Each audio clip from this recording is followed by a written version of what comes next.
Tonight, the incredible new twist in the Natalee Holloway investigation. Joran van der Sloot goes on the record with a shocking talk of what he says happened to Natalee Holloway the night she disappeared from Aruba. You will hear directly from Joran in a moment. And throughout this hour, we investigate Joran's story. Could it be true? The prosecutor Aruba has subpoena power, but we do not. But still, we did not give up. We tried to track down as many people as possible to dig deep into Joran's latest version of the night Natalee vanished. Our investigation took us from Asia to Aruba to across the United States, and you will see what we have uncovered. Plus, you will hear a recorded conversation never released before that Joran says is between his father and him that could possibly back up what Joran told us.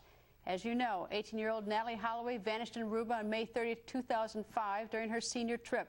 Natalee was last seen leaving a bar, Carlos and Charlie, with Joran van der Sloot and Deepak and Satish Kalpo. Joran van der Sloot has been arrested twice in connection to her disappearance, but has never been charged with a crime. What happened the night Natalee disappeared? Now, in 2006, Joran told us he left Natalee on an Aruban beach, but left many blanks in his story.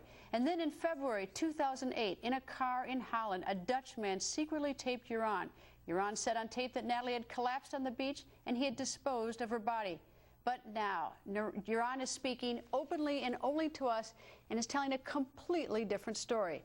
To make the story even more bizarre, about 8 hours after we left Joran, he emailed us that what he had just told us was a lie. But was it? Or did he suddenly get nervous about what he had told us? We still do not know which version, if any, is the truth. So here's what Joran told us. You met a guy in February of 3 years ago who said he was interested in something. What was he interested in? He was interested in me bringing him a blonde girl. Where did you meet this guy? In the casinos in Aruba. What's his name?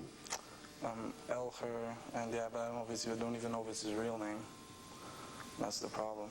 I don't even know if it's his real name. I wasn't worried about that at the time. It was just more like a casino, going, having fun there, and he's one of the persons I saw there. I didn't hang out with him. I didn't do anything with him. What, did you only see him one time in February?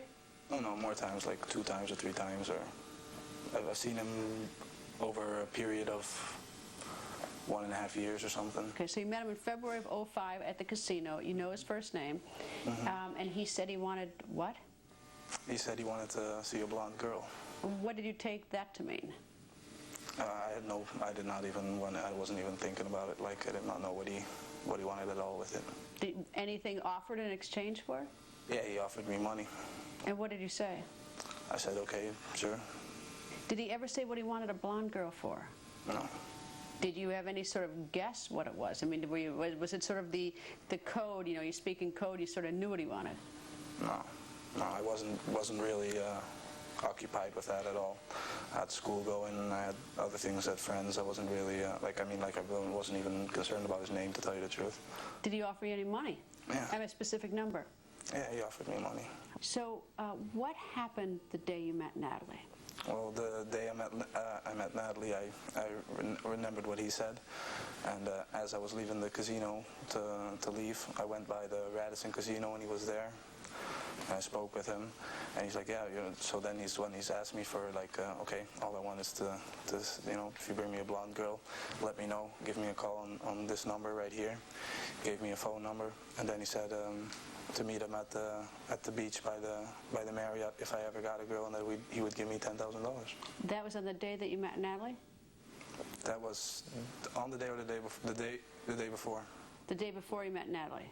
Yeah, or 2 days before. 2 days before.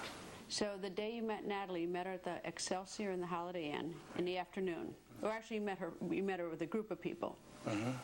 And about what time did you leave the Holiday Inn Excelsior on that afternoon? I don't remember exactly. In the afternoon sometime. When you left in the afternoon, had you made plans to meet with Natalee and her friends at Carlos and Charlie's? Yeah, she had asked me to go out and meet her and her friends there. Was it your intention at that time to contact the man who wanted to buy a white woman? No, but I had it in the back of my mind, yeah.